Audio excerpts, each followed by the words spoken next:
Today I'm going to show you how to clean instruments. I'm going to take an instrument here just as a demonstration. This one has a box lock and a ratchet, so this one needs special care. The first thing we do when you're coming out of surgery is before you even handle the instruments, you want to fill a basin with distilled water and enzymatic cleaner. If you look down here, you'll see our enzymatic cleaner. We already know the ratio, so we fill a gallon of distilled water to 1 pump of that, and it's the correct ratio. Make sure that your ratios are accurate.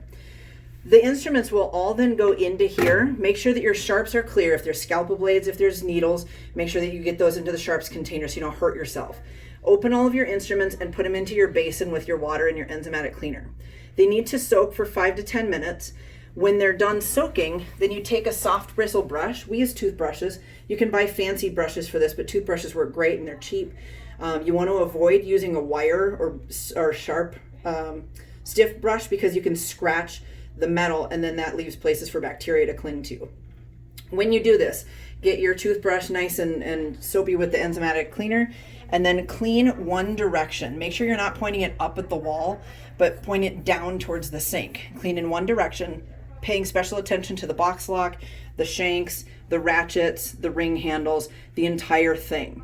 Now I've seen some techs get lazy with this. The doctor will open a pack of 30 instruments and will only use 3 instruments. So the techs go, oh, well, they didn't use those, I don't need to clean them. You're literally being paid to clean them. So make sure you do. Pretend this is your pet. You want to use clean instruments. So soak and clean everything, even if it looks clean. Okay, one direction pointing down, not this way or you'll flick it at yourself. Once everything is clean, then you take your instruments and you carry them over here. Oh, sorry, you rinse them first. Then you carry them over here. This is the ultrasonic cleaner. If you look inside, it looks a lot like a deep fryer basket. So I would put my instruments in here, making sure that the ratchets are open, that everything is covered by the solution. This is the same enzymatic cleaner as what was in our basin over there. I start this up and I run this for around 6 minutes. What's happening in here is all these tiny little bubbles are being formed that are clinging to any bacteria or any debris that's still in there and exploding, basically rising to the surface and getting rid of all that stuff.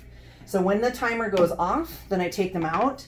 You can just reach in there, but if you lift this up, you can get them out just as easy. And then if you have lotions or something on your hands, you're not getting it into that solution. From here, I need to rinse them. So I'll come over here and I'm going to rinse them with distilled water. Just for this video, I'm going to just rinse them real quick. But you would use distilled water for this because you don't want mineral buildup or deposits on them. Then your last step is to use the instrument milk. There's 2 ways to do this. This is a spray bottle of it and you can spritz them. But I tell you what, when you have a pack of 30 instruments or a couple packs going tss, tss, your hand gets real tired real fast. So this is the more common way to do it. You have to dilute this. You mix it up from a gallon jug with distilled water again. Whoopsie, I'll use this one. You dip it and then just set it on your towel. What the instrument milk does is it lubricates any of these moving parts and it prevents rust.